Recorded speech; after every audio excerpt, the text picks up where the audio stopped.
السيد الرائد، اليوم احنا في النقرة بالضبط في حي الانطلاقة مع الستة العشية، يعني مباشرة بعد ما الأحداث كانت طيلة المساء تقريبا وصفت بأنها كر وفر بين قوات الأمن وبين بعض المحتجين. شنو سيادتك تعطينا توضيح الوضع هنا وقت الحاضر؟ باهي، بالنسبة حاليا الوضع تحت السيطرة.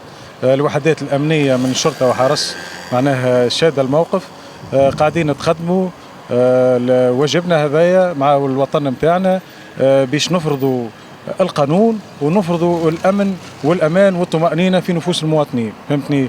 وبالنسبة أن نبلغ معلومة لكافة المواطنين، راهو الوضع تحت السيطرة الأمنية، ما نحبوهمش يخافوا، فهمتني؟ هذه أوضاع احنا عادة معناها نعرفوها من قبل، فهمتني؟ وكانت في الحسبان واحنا جاهزين، فهمتني؟ وهذه تحدياتنا للدولة التونسية الكل، فهمتني؟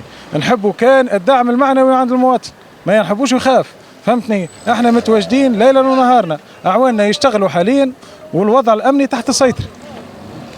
سيد رائد، في الصباح انه اشيع انه تحرق مركز هنا في منطقة الحي الانطلاق، ما هي حقيقة هذا الامر؟ لا لا لا، أنا ننفي المعلومة هذه، ما عندنا حتى مقر أمني تعرض للحرق، مقراتنا الأمنية كل في حالة جيدة، وإحنا معناها الناس كل نحرسوا في مقراتنا وعمرنا ما نسيبوها مقراتنا، وبإذن الله ما يمسها حتى سوء، فهمتني؟ ما ثم حتى مقر أمني تم الاعتداء عليه، فهمتني؟ بالنسبة للمجموعات اللي قامت بالأعمال هنا، هل أنها فعلا تنتمي للتيار أنصار الشريعة أم أنه ركب على الحدث هذا مجموعات وأطراف أخرى؟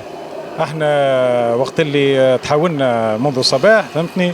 فما أطراف نعرفوها اللي هي معناها ديما احنا نعرفوها، هذه أطراف متشدد دينيا، فهمتني؟